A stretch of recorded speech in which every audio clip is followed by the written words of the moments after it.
আসসালামু আলাইকুম ভাই। আমার প্রশ্নটা হলো, আল্লাহ সুবহানাহু ওয়া তাআলা কেন আমাদের দোয়া বা প্রার্থনার সবগুলোর উত্তর দেন না অথবা পূরণ করেন না? বোন, আপনি প্রশ্ন করলেন যে আমাদের সব দোয়া সেগুলো কেন আল্লাহ সুবহানাহু ওয়া তাআলা পূরণ করেন না। এই প্রশ্নটার উত্তর পবিত্র কোরআনে দেওয়া আছে। সূরা বাকারার 216 নম্বর আয়াতে উল্লেখ করা হয়েছে, বলা হয়েছে এটা হতে পারে তোমরা যেটা অপছন্দ করো সেটা তোমাদের জন্য কল্যাণকর, আর যেটা পছন্দ করো সেটা অকল্যাণকর। আল্লাহ সবকিছু জানেন আর তোমরা জানো না। আল্লাহ পবিত্র কোরআনে বলছেন এটা সম্ভব, তোমরা যেটা অপছন্দ করো সেটাই কল্যাণকর, আর যেটা পছন্দ করো সেটা অকল্যাণকর। যেমন ধরুন, একজন খুবই ধার্মিক লোক, সে আল্লাহ সুবহানাহু ওয়া তাআলার কাছে দোয়া করলো যে আমাকে একটা মোটরসাইকেল দাও আল্লাহ, তাতে আমার যাতায়াত সুবিধা হবে। আর আল্লাহ সেই দোয়া কবুল করলেন না। আপনি হয়তো বলবেন সে খুব ভালো লোক ছিল, সে খুব ধার্মিক লোক, তার দোয়া কেন কবুল হলো না? আল্লাহ সুবহানাহু ওয়া তাআলা জানেন যদি লোকটার মোটরসাইকেল থাকে সে অ্যাক্সিডেন্ট করতে পারে আর পঙ্গু হয়ে যেতে পারে। আর পবিত্র কোরআন বলছে তোমরা যেটা পছন্দ করো সেটা অকল্যাণকর হতে পারে। আল্লাহ জানেন আর তোমরা জানো না। এবার খুব ধনী একজন ব্যবসায়ী, তিনি তখন লন্ডনের ফ্লাইট ধরার জন্য এয়ারপোর্টে যাচ্ছিলেন একটা চুক্তি করার জন্য, যে চুক্তিটা করলে তার লাভ হবে 100 কোটি রুপি। যখন তিনি এয়ারপোর্টের দিকে যাচ্ছিলেন, দুর্ভাগ্যজনকভাবে রাস্তায় খুব বড় একটা ট্রাফিক জ্যাম ছিল, আর তিনি সময় মতো এয়ারপোর্টে পৌঁছাতে পারলেন না। তিনি যখন এয়ারপোর্টে পৌঁছলেন ততক্ষণে সেই ফ্লাইটটা রওনা দিয়েছে, তিনি ফ্লাইট মিস করলেন। তিনি তখন মন খারাপ করে বললেন, এটা আমার জীবনের সবচেয়ে একটা বাজে ঘটনা। বাড়ি ফিরে যাওয়ার সময় গাড়িতে যে রেডিওটা ছিল তাতে লেটেস্ট খবরটা শুনলেন যে তিনি যে ফ্লাইটটা ধরতে যাচ্ছিলেন, যে ফ্লাইট লন্ডন যাচ্ছিল, সেটা ক্র্যাশ করেছে, আর সেই প্লেনে যতজন যাত্রী ছিল তারা সবাই মারা গেছে। তখন সে ব্যবসায়ী বললেন, এই ঘটনাটা হলো আমার জীবনের শ্রেষ্ঠ একটা ঘটনা। কিছুক্ষণ আগেই তিনি ট্রাফিক জ্যামকে অভিশাপ দিচ্ছিলেন, কারণ ট্রাফিক জ্যামের কারণে তার 100 কোটি রুপি ক্ষতি হয়েছে। এই ঘটনার কিছুক্ষণ পরেই সেই ট্রাফিক জ্যামকে তিনি ধন্যবাদ জানালেন, কারণ এতেই তার জীবন বেঁচেছে। আর পবিত্র কোরআন বলছে যেটা তুমি অপছন্দ করো সেটা কল্যাণকর হতে পারে। আল্লাহ জানেন আর তোমরা জানো না। আল্লাহ জানেন সেই ব্যক্তির জীবন তার 100 কোটি রুপির চাইতে অনেক বেশি মূল্যবান।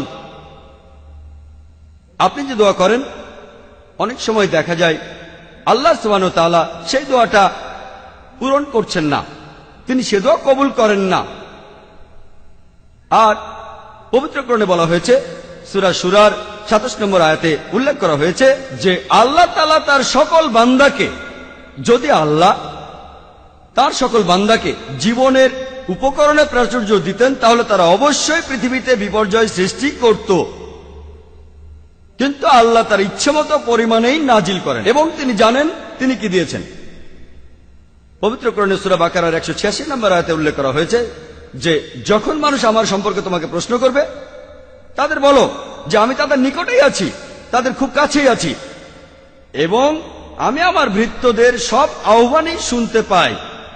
পবিত্র কোরআনে সূরা গাফিরের 60 নম্বর আয়াতে উল্লেখ আছে, তোমাদের প্রতিপালক বলেন আমাকে ডাকো, আমি তোমাদের সাড়া দেব। পবিত্র কোরআনে আছে যে আল্লাহ বলছেন আমাকে ডাকো, আমি তোমাদের ডাকে সাড়া দেব। মানুষ ভাবতে পারে এই আয়াতটার কথা পূরণ হবে না যদি প্রার্থনার উত্তর না দেওয়া হয়। যদি আপনি ভালো করে দেখেন, আল্লাহ সুবহানাহু ওয়া তাআলা আপনার প্রার্থনার উত্তর দিচ্ছেন উত্তর না দেওয়ার মাধ্যমে, কারণ আল্লাহ জানেন কোনটা ভালো কোনটা খারাপ আপনার জন্য।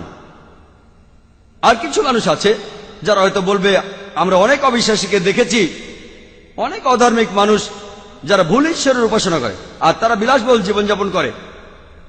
অবিশ্বাসীরা নকল ঈশ্বরের উপাসনা করে টাকার জন্য, আর তারা সম্পদশালী হয়। যদিও এইসব অধার্মিক আর অবিশ্বাসী লোকেরা নকল ঈশ্বরের কাছে বিভিন্ন জিনিসের প্রার্থনা করে, আল্লাহ তাদের বস্তুগত চাহিদা পূরণ করে থাকেন, কারণ তিনি জানেন তারা যেটা প্রার্থনা করছে এতে তারা ভবিষ্যতে আরো বেশি ক্ষতিগ্রস্ত হবে। পরকালের জীবনে এসবের কারণে তারা শুধু ক্ষতিগ্রস্তই হবে। সত্যিকারের বিশ্বাসীদের ক্ষেত্রে এটা ব্যাপারই না যে সে ধনী না গরিব, আর এখন তার সুসময় না দুঃসময়, আর তারপরও আল্লাহ সুবহানাহু ওয়া তাআলাকে বিশ্বাস করে। পবিত্র কোরআনে সূরা নূরের 37 নম্বর আয়াতে উল্লেখ করা হয়েছে যে সেই সব লোক যারা ব্যবসা বাণিজ্য এবং ক্রয় বিক্রয় করেও আল্লাহ সুবহানাহু ওয়া তাআলাকে স্মরণ করা, যাকাত প্রদান করা ও সালাত আদায় থেকে বিরত থাকে না। তারা ভয় করে সেই দিনকে, যে দিন অনেকের অন্তর ও দৃষ্টি বিপর্যস্ত হয়ে পড়বে। তারা শুধু আখিরাতে ভয় করে, রোজ কিয়ামতের দিন, যেদিন আমাদের প্রত্যেকের বিচার করা হবে। সত্যিকারের বিশ্বাসী সব সময় বলে আলহামদুলিল্লাহ, যে ঘটনাই ঘটে থাকুক না কেন আলহামদুলিল্লাহ, মানে সমস্ত প্রশংসা আল্লাহর। এমনকি যদি তার ক্ষতিও হয় সে বলবে আলহামদুলিল্লাহ, কারণ সে আল্লাহকে বিশ্বাস করে। আর আল্লাহ তাআলা যখন সেই ব্যক্তির ক্ষতিটা হতে দিলেন, এতে করে ভবিষ্যতে তার জন্য আসলে উপকারী হবে। এক কথায় সত্যিকারের বিশ্বাসী সে এমনটা বিশ্বাস করে যা কিছু হয়েছে ভালোর জন্যই হয়েছে। আশা করি উত্তরটা পেয়েছেন।